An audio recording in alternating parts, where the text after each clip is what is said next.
Bonjour tout le monde, ici Thomas Bourgault, présentement à l'église de Pont-Rouge avec Mme Agathe Bussière. Madame Bussière, quel est votre rôle à l'église de Pont-Rouge? Alors moi, c'est un rôle de bénévole. Je travaille surtout au presbytère de Pont-Rouge. J'aide la secrétaire dans son travail, dans ses tâches qu'elle a à accomplir, parce qu'elle a quand même beaucoup de travail. Les gens ne pensent pas tout ce qu'il peut y avoir à faire dans un presbytère, là. Et qu'est-ce qu'il y a à faire dans un presbytère? Bien, dans un presbytère, d'abord, on reçoit les gens pour les baptêmes. Alors, on doit expliquer comment ça fonctionne, faire l'inscription, demander tous les papiers, fournir tous les documents nécessaires, parce que nous, on a des registres à remplir pour l'État civil. Alors, excusez, pas l'État civil, mais l'État pour le diocèse de Québec. Alors, eux autres, au diocèse de Québec, qui conservent tous les baptêmes qui ont eu lieu depuis le début de la fondation de notre Église. Il y en a quand même eu un petit peu, je crois, hein? Oui, il y en a eu plusieurs baptêmes. Alors, je peux dire qu'il y a environ, depuis que moi, là, je travaille là, depuis 2000, il y a environ 60 à 70 baptêmes par année. Et est-ce que c'est beaucoup ou ça a diminué vis-à-vis les années précédentes? Il y a peut-être 4 à 5 baptêmes de moins. Je ne peux pas dire qu'il y en a énormément de moins, là. Alors, il y a quand même beaucoup de baptêmes. Dimanche dernier, simplement, il y avait 11 baptêmes. En même temps, là, les 11 bébés dans l'eau en même temps? Non. Alors, le prêtre fait plusieurs offices à ce moment-là. Là. Et personnellement, pourquoi s'impliquer dans le clergé? Pourquoi c'est important pour vous? Bien, moi, je suis d'abord pratiquante. Je suis retraitée et pour moi, c'est un beau bénévolat à faire. C'est un bénévolat où tu entres dans le presbytère, puis c'est tellement calme, c'est tellement facile aussi. Les gens sont faciles à vivre, les gens sont toujours de bonne humeur, c'est agréable. Donc, il n'y a pas de chicane, si on peut dire, dans ces endroits-là. Alors, c'est de la gaieté, là, c'est du bonheur. Et bon, vous êtes pratiquante, vous l'avez dit. Depuis combien de temps environ? Moi, je suis toujours venue à l'église, là, depuis que je suis toute petite. Alors, nos parents nous emmenaient et j'ai toujours continué de venir à l'église, là, moi. Je ne peux pas dire autant de tout le monde, là, des gens de mon âge, là, d'un certain âge, mais moi, je viens. Et ça prend des gens qui viennent. Bon, malheureusement, il y en a de moins en moins. Comment ça, il y en a de moins en moins? Et l'Église s'en va dans quelle direction à l'avenir, selon vous? Oh, il y en a de moins en moins, probablement. Bien, les gens qui venaient, ce sont des personnes vieillissantes, donc qui ne sont plus capables de venir ici. Et ils ont le bonheur, par contre, de pouvoir entendre les offices par la caméra, par le truchement de la caméra, parce qu'on a la caméra communautaire qui vient filmer lors des offices qu'il peut y avoir dans l'Église, là. Alors, pourquoi que les jeunes ne viennent pas? Alors, je vais dire, je pense que ces jeunes-là aussi ont d'autres obligations, hein?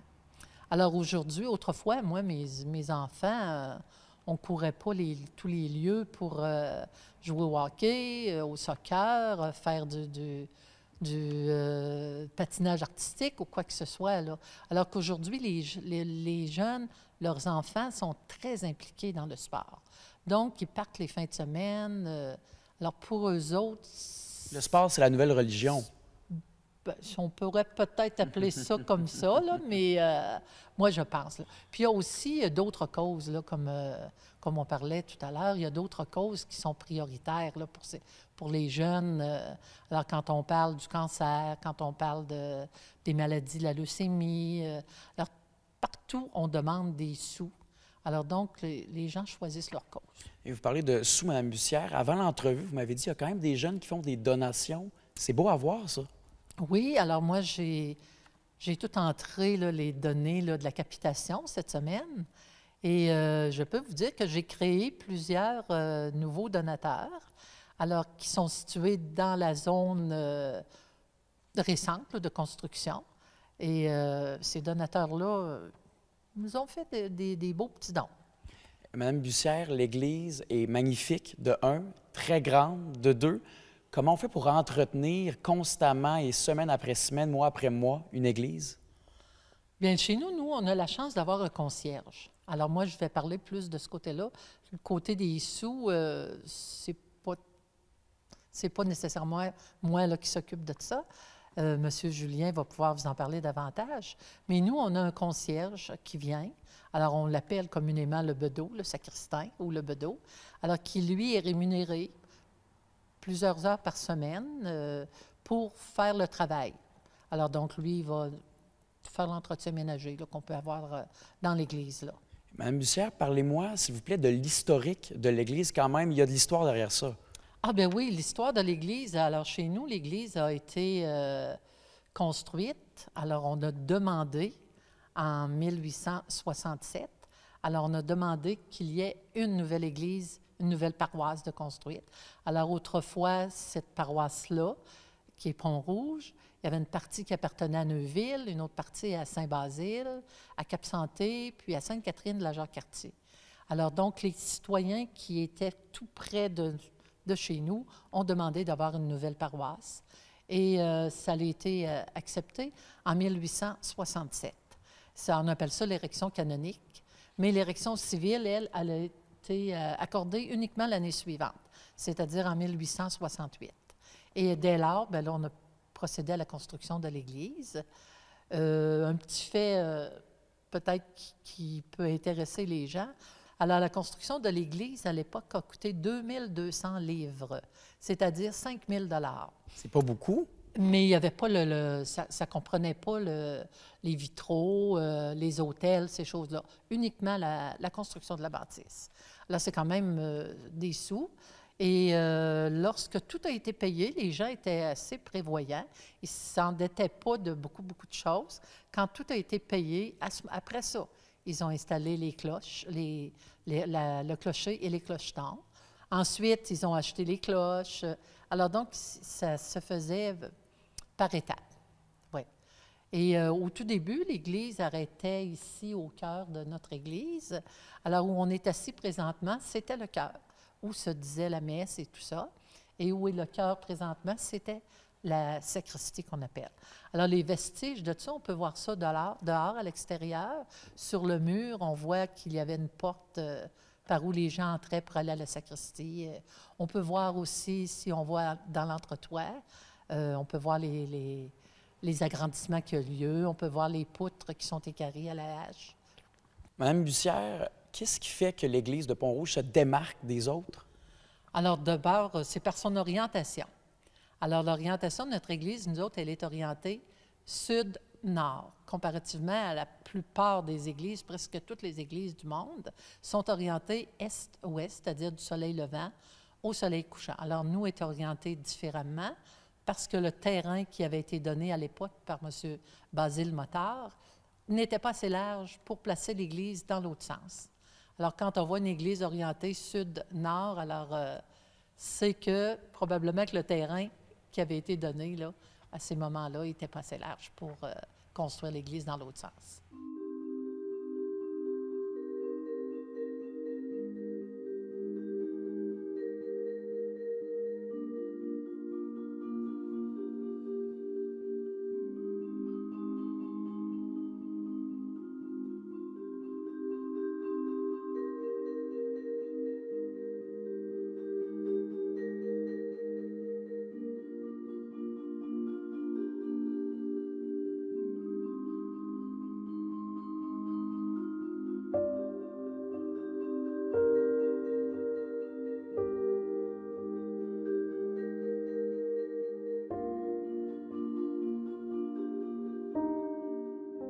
Avec M. Simon Julien. M. Julien, c'est quoi votre rôle au sein de l'Église? Bonjour. Mon rôle, c'est dans le fond d'être membre du comité de consultation et d'organisation locale. Autrefois, chaque paroisse avait son comité de la fabrique, comme on dit, son conseil de fabrique. Maintenant, bien, il y a une fabrique unifiée qui regroupe plusieurs paroisses, dans notre cas 6 paroisses. Puis, dans chacune des anciennes paroisses, il y a un comité encore qui dans le fond, veille aux affaires courantes. Dans le fond, l'entretien de l'Église, la cueillette de fonds, s'occuper du patrimoine religieux qui est ici. Alors, c'est notre rôle. Je fais partie d'un groupe de 5 personnes là, qui s'occupent de ça. Et pourquoi s'impliquer après autant d'années au sein du clergé? Bien, pourquoi s'impliquer? Je pense qu'une personne qui, dans le fond, a toujours suivi un petit peu les offices religieux, dans le fond, trouver de l'intérêt là-dedans. Puis une fois, évidemment, il faut avoir la foi. Vous êtes pratiquant depuis combien de temps? Depuis toujours. Moi, j'ai 68 ans, puis depuis toujours, mes parents, dans le fond, m'ont initié à ça. Puis après ça, tu fais tes choix délibérés. Je n'ai pas toujours été ardent comme bien les jeunes, mais à un moment donné, tu te rends compte que finalement, quelque part, ça a une place importante dans ta vie, puis que ça peut te faire du bien. Vaut la peine de s'investir. Moi, c'est le but de mon bénévolat là-dedans, c'est de faire en sorte que ça garde une importance le meilleur possible dans la vie des gens, puis que la foi, dans le fond, à des fois, donne des réponses à des problématiques qu'on vit, à des joies aussi qu'on vit dans notre vie. Puis, elle est importante de la naissance à la mort, dans le fond. Et quelque part, bien, c'est une façon de redonner, comme mon père l'a fait avant. Mon père, il nous a montré un peu le chemin. Il avait été aussi marié à une certaine époque. Puis, il disait en parlant de ça, chacun fait son tour de roue à un moment donné. Tu donnes un coup de main quelques années. Après ça, ce sera d'autres gens qui le feront. Bien, c'est dans les quelques années, je suis là-dedans. Parce que les bonnes actions font en conséquence d'autres bonnes actions, j'imagine. Oui, bien, l'idée, c'est pas de faire des symboles de ce qu'on fait. C'est plus, dans le fond, de s'impliquer et d'essayer de mettre notre talent au bénéfice de tout le monde pour une certaine période dans ça. C'est pas la seule façon de le faire, il y a bien d'autres façons. Mais je pense que le bénévolat, c'est l'idée de donner de la vie, dans le fond, à une communauté, puis d'améliorer notre qualité de vie pour tout le monde. Monsieur Julien, vous avez parlé de symboles. Il y a des symboles cachés un peu partout dans l'Église et les gens ne le savent pas. Ouais. Vous m'avez dit, les vitraux, les apôtres sont en bas, les saints sont en haut. Oui. Pourquoi? Oui. Bien, quand les mandats de construction d'Église et surtout d'ornementation de l'Église étaient donnés, il y avait dans le fond une visée pédagogique à tout ça. La visée pédagogique, c'était de d'expliquer, dans le fond, la symbolique de la foi chrétienne aux gens, à l'ensemble des citoyens, des paroissiens, paroissiennes de tout âge. Les gens, il faut se rappeler, dans les années 1860, à l'époque où l'Église était bâtie ici, c'était pas tout le monde qui savait lire. Donc, il fallait imager, dans le fond, la symbolique. Il fallait l'expliquer par des images, des gravures, des vitraux, et puis parler de la vie du Christ, la vie des apôtres et tout ça. L'idée ici, dans la construction de l'Église, de mettre, par exemple, l'imagerie des apôtres au rez-de-chaussée, ça veut dire, donc à l'étage où tout le monde est là, c'est que c'est la foi des apôtres, donc ces gens-là qui sont illustrés.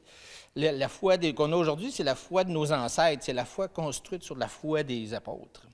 Donc, l'idée, c'était que, symboliquement, notre foi repose sur la foi de d'autres gens qui ont vécu avant nous.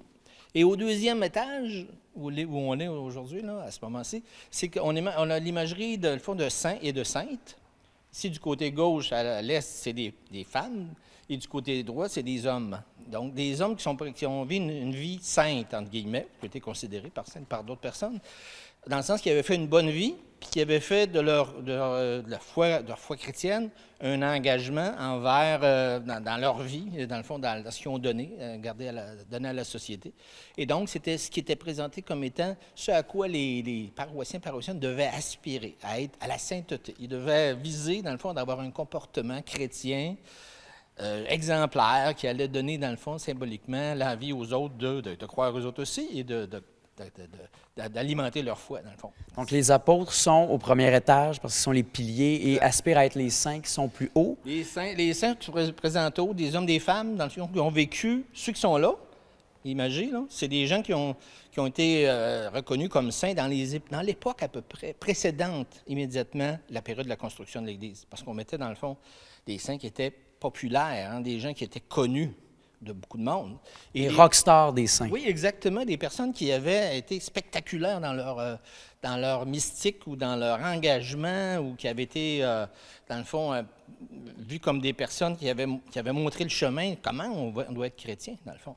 Et c'est ces gens-là qu'on mettait en évidence comme étant des gens dont on devait s'inspirer pour vivre notre vie chrétienne, où on disait il faut aimer les autres et tout ça, être charitable. Bien, et voilà des gens qui ont été charitables et qui ont donné leur vie comme symbole. Et selon vous, M. Julien, maintenant, comment il faut être chrétien? Bien, la chrétienté, elle a bien changé. En tout cas, personne ne peut dire le contraire. Une fois, les jeunes sont peut-être de se laisser plus libres qu'auparavant. Moi, à l'époque, c'était pas une option d'être chrétien. Hein? Moi, j'étais d'une famille de 8 enfants, puis nos parents, père et mère, ils présentaient la foi comme étant quelque chose de... C'est primordial. Oui, en haut de la liste des priorités. Aujourd'hui, comme le disait ma collègue tout à l'heure, c'est une des priorités. Des fois, c'est la 6e parce qu'il y a toute la dimension, les dimensions sportives, culturelles, etc., qui sont préoccupantes pour les gens. Et les gens vont accorder de l'importance à plusieurs choses, pas nécessairement à l'aspect, dans le fond, de la foi religieuse. Ils laissent d'ailleurs leurs enfants plutôt libres, dans le fond, là-dedans. C'est ce qui explique que, finalement, c'est pas tout le monde qui choisit de persévérer dans ce domaine-là ou dans le fond, l'approfondissement de ce qu'ils ont peut-être pu apprendre quand ils étaient tout petits. Et puis, la foi, donc, est différente. Et puis, s'il y a une chrétienté qui va se dégager, c'est une chrétienté plus de petites communautés. De gens qui vont s'entraider, qui vont former des petites communautés. Je pense pas vous avez quand même une petite communauté ici à l'Église de Pont-Rouge. Oui, parce qu'il y a encore plusieurs centaines de personnes qui, chaque semaine, dans le fond, pratiquent. Ils viennent aux offices.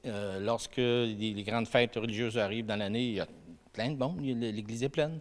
Mais c'est certain qu'il n'y en a pas autant qu'auparavant. Je pense pas qu'il s'est appelé à changer ce mouvement-là. Donc, l'Église va se reformater d'une certaine manière. De quelle façon? De façon à faire dans le fond, peut-être des petits groupes d'animation qui vont, entre eux autres, dans le fond, être visés pas mal plus modestement que dans l'époque où ils bâtissaient des églises de ce type-ci.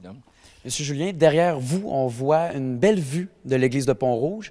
Comment on entretient une église? C'est tellement grand, il y a tellement de choses. Oui. Bien, en fait, ici, on a un employé permanent qui va faire l'entretien ménager, on va dans certaines opérations qui commandent, dans le fond, de faire des cueillettes de fond. On a fait la réparation d'ici du toit, ça coûtait 1 million, quelques 100 000.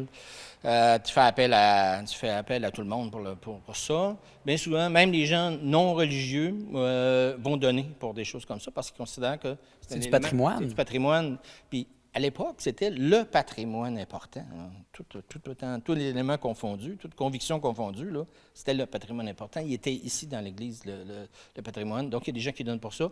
Les gens qui dans le fond, sont croyants, eux autres donnent davantage. Et même l'État, dans le fond, par ses programmes de maintien du patrimoine, va contribuer. Donc, on a des campagnes de financement pour payer des gros travaux. Mais de façon régulière, c'est par les quêtes, par la capitation, que les gens, chaque année, contribuent, qu'on réussit, de peine et de misère, il faut le dire, à faire en sorte qu'on réussisse à maintenir un état correct du bâtiment. Je sais que mon prénom, c'est Thomas, mais je vous crois, M. Julien, je vous crois. Petite blague de religion, quand même. Mon prénom, c'est Simon, alors je ne peux pas bien me croire. Monsieur Julien, c'est quoi un orgue? Pour les gens là, qui n'ont jamais entendu parler d'un orgue, c'est quoi? L'orgue qu'on a ici, comme l'orgue de toutes les églises, c'était l'instrument, je dirais, le plus digne du lieu. Hein. Une église, ça a une capacité sonore hors du commun, hein, à cause de la dimension. On l'entend. Alors, ça prenait un instrument digne de tout ça. Alors, un orgue de ce type-là était capable de pousser des notes, une variété, dans le fond, de sonorités absolument extraordinaires.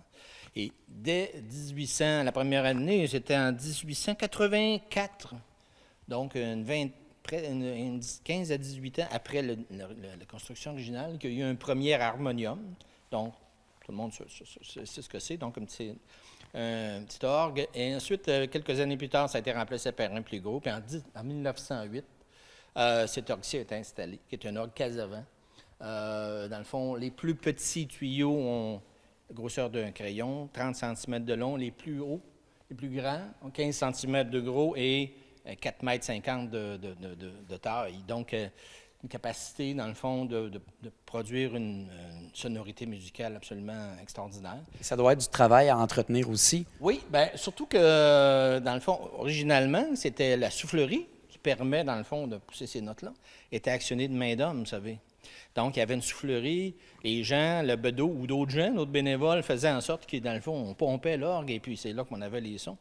Mais à un moment donné, je ne sais pas si les hommes se sont épuisés, mais de toute façon, en 1900, je vais vous le dire, en 1924, dans le fond, compte tenu qu'il y avait de la difficulté à avoir toujours des gens pour faire actionner la soufflerie, ça a été électrifié. Donc, le système électrique a été installé pour faire en sorte que la soufflerie soit plus digne de l'entretien de ça, c'est périodiquement, dans le fond. Il y a un entretien par des gens spécialisés qui est requis pour faire en sorte que l'ensemble des sonorités qui est possible de tirer d'un instrument comme ça puisse être toujours disponible. Parce que l'âge, l'usage qu'on en fait en sorte que, forcément, au bout de quelques années, on va devoir mettre à niveau, on va devoir rafraîchir, dans le fond, tout ce qui est mécanique là-dedans pour faire en sorte que la qualité soit aussi bonne qu'originale.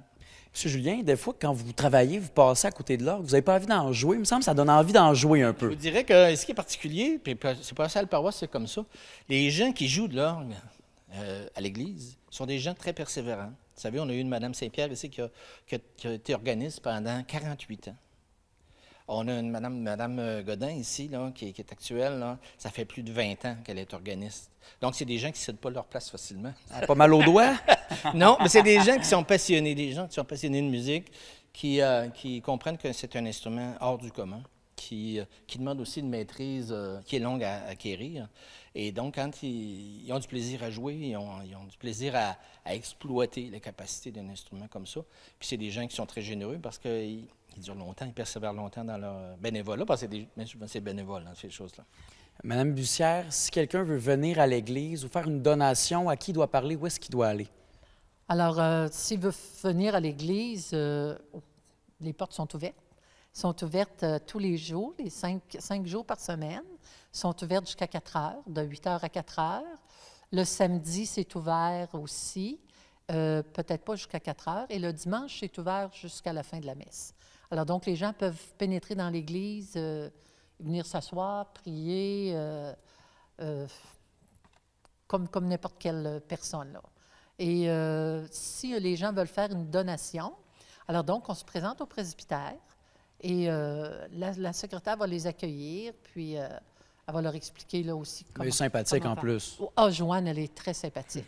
Là, Madame Joanne, là, elle est sympathique, elle est rieuse, elle est enjouée, elle a un bel accueil là, pour les jeunes. Bien, pour les gens qui veulent venir à l'église de Pont-Rouge ou faire un don, à qui on doit parler, où est-ce qu'on doit aller? Bien, en fait, ici, on ne complique pas les choses. Quelqu'un qui, dans le fond, veut faire un don, dans le fond, s'adresse au presbytère qui est voisin ici immédiatement de l'église. Il y a toujours une personne, de façon générale, qui est là à l'accueil et qui peut, dans le fond, recevoir et guider les gens sur la façon de donner, dans le fond, la méthode pour même...